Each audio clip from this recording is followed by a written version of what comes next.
Hello दोस्तों आज हम एक महान व्यक्तित्व वाले सुभाष चंद्र बोस, जिन्होंने हमारे देश को आज़ाद कराने में बहुत बड़ा योगदान दिया है, उनके बारे में पढ़ेंगे। उनका जन्म 23 जनवरी 1897 को कटक में हुआ। वह 14 भाई बहन थे और वह 9वें नंबर के थे। उनके पिता का नाम जानकीनाथ बोस था, जो कि वहाँ एक वकील थे। माता का नाम प्रभावती देवी था। सुभाष जी एक मिडिल फैमिली से बिलोंग करते थे। सुभाष चंद्र बोस ने अपनी किताब में बताया है कि वह बचपन में बहुत साई नेचर के थे, बहुत शर्मीले थे, बहुत चुपचाप रहते थे। और वो कहते हैं कि मैं जीनियस नहीं हूँ, पर मुझे तो ऐसा नहीं लगता। देखिए, कोई इंसान जीनियस पैदा नहीं होता, हर कोई अपनी मेहनत से, हार्ड वर्किंग से जीनियस बनता है। और जिस इंसान ने आईसीएस इंडियन सिविल सर्विस 6-7 महीने में तैयारी करके निकाल लिया हो, अगर वो बोले कि मैं जीनियस नहीं हूँ, तो वो उनका बड़प्पन है कि वो अपनी बुक में बोलते हैं कि मैं जीनियस नहीं हूँ। दोस्तों, जब वे 5 साल के हुए, उनके 5th बर्थडे पे उनके पिताजी उन्हें कहते हैं कि बेटा कल तुम्हें स्कूल जाना है। तो वो बड़े खुश होते हैं और खुशी खुशी में वो पूरी रात सो तक नहीं पाते। और अगले दिन जब उनको रिक्शा लेने आता है स्कूल जाने के लिए, तब वे भागकर चढ़ने लगते हैं। तो उन्होंने लिखा है कि चढ़ते वक्त उनका पैर फिसल गया और वो गिर गए, उनको चोट लगी और वो उस दिन स्कूल भी नहीं जा पाए और बाद में वह बहुत रोते हैं।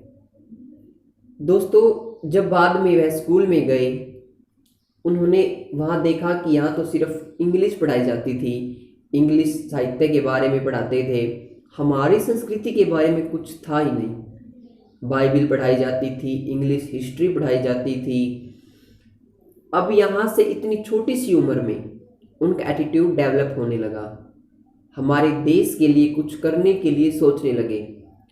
वो बोलते हैं कि यहाँ हिंदी नहीं पढ़ाई जाती, हम रहते हैं हिंदुस्तान में, इंडियन हिस्ट्री के बारे में कुछ भी नहीं पढ़ाते। अंग्रेज तो सिर्फ अपने कस्टम्स, अपने ट्रेडिशन के बारे में बताते हैं और कहते हैं कि ऐसे ही रहो, तुम भी हम ब्रिटिशर्स के जैसे बनो। इंडियन ट्रेडिशन की तो कोई रिस्पेक्ट ही नहीं थी। इतनी छोटी सी उम्र में अपने देश के लिए ऐसा सोचते थे वो। बाद में जब रेनसा कॉलेज, जो कि उड़ीसा में है, वह वहाँ पढ़ने के लिए जाने लगे, वहाँ उनके एक टीचर थे बेनी माधव दास। सुभाष जी उनको अपना आइडियल मानते थे और वहाँ उनका एक फ्रेंड सर्कल भी बना जो बिल्कुल उनके विचारों जैसा ही था। वहाँ सुभाष जी ने स्वामी विवेकानंद, रामकृष्ण परमहंस जैसे महान व्यक्तियों के आर्टिकल पढ़े और वह रामकृष्ण परमहंस और स्वामी विवेकानंद से इतने प्रभावित हुए कि उन्होंने सिर्फ उन्हीं के आर्टिकल के बारे में सोचा। उन्होंने सोचा कि मुझे तो बस इन्हीं की कही बातों पर चलना है, मुझे गरीबों की मदद करनी है, मुझे योगी बनना है। ये क्या है, फैमिली कुछ भी नहीं है। जब उनकी उम्र सिर्फ 10 या 12 साल की थी और उनके पेरेंट्स उनके इस बिहेवियर से बड़े दुखी होते हैं। वो सोचते हैं कि ये सब हो क्या रहा है, इतनी छोटी सी उम्र में यह लड़का योगी बनने की सोच रहा है। सुभाष जी उनके पेरेंट्स से बहुत कम बातें करते थे। वह बताते हैं कि उनके घर से थोड़ी दूर एक गरीब बूढ़ी रहती थी। वह उनके लिए रोज छिपाकर कुछ न कुछ खाने के लिए ले जाते थे। वो सोचते थे कि मैं इतने ऐश आराम से रह रहा हूँ, मुझे हर चीज़ मिल रही है, पर इनके पास खाने के लिए भी कुछ नहीं है। वो बताते हैं कि उनका एक फ्रेंड सर्कल था और जो उन्हीं के तरह था। वो सोचते थे कि हम भी योगी बनेंगे, गरीबों की मदद करेंगे, और वह माँ बाप की बात बिल्कुल भी नहीं मानते थे। माँ बाप कहते कि तुम्हें पूर्व जाना, तो वो पश्चिम में जाते थे। फिर एक दिन ऐसा हुआ कि सुभाष एक साधु से मिलते हैं और वो उनसे पूछते हैं कि योगी कैसे बना जाए, भगवान को कैसे प्राप्त किया जाए।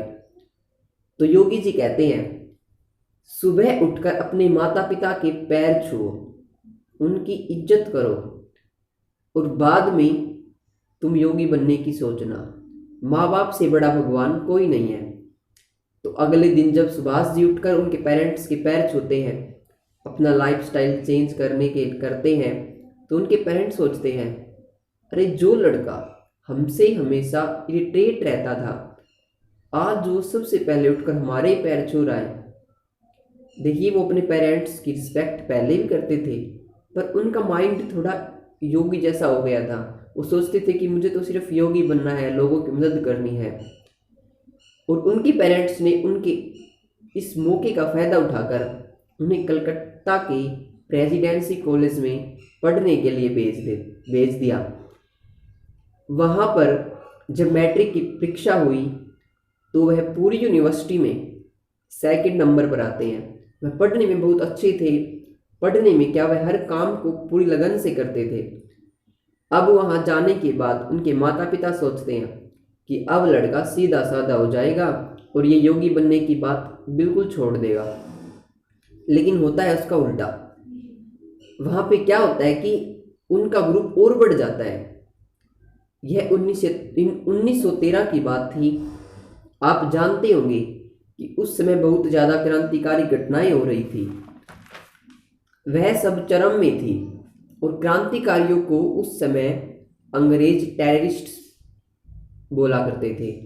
अब सुभाष जी उस समय पूरी तरह परिपक्व तो थे नहीं, उनको और भी अभी और चीज़ें सीखनी थी और वह उस रास्ते पर चलने तो लगे थे, पर अब भी वो अपनी लाइफ में बहुत ज़्यादा क्वेश्चन करते थे। तो दोस्तों, आगे उन्होंने ICS की परीक्षा पास की, देश के लिए क्या क्या किया वो हम अगली वीडियो में जानेंगे। मैं उससे पहले एक बात ज़रूर कहना चाहूँगा कि जीना है तो उस दीपक की तरह जियो जो एक बादशाह के महल में भी उतनी ही रोशनी देता है और किसी गरीब की झोपड़ी में भी। तो दोस्तों, वीडियो अगर अच्छी लगी हो तो चैनल को सब्सक्राइब जरूर करें। जय हिंद।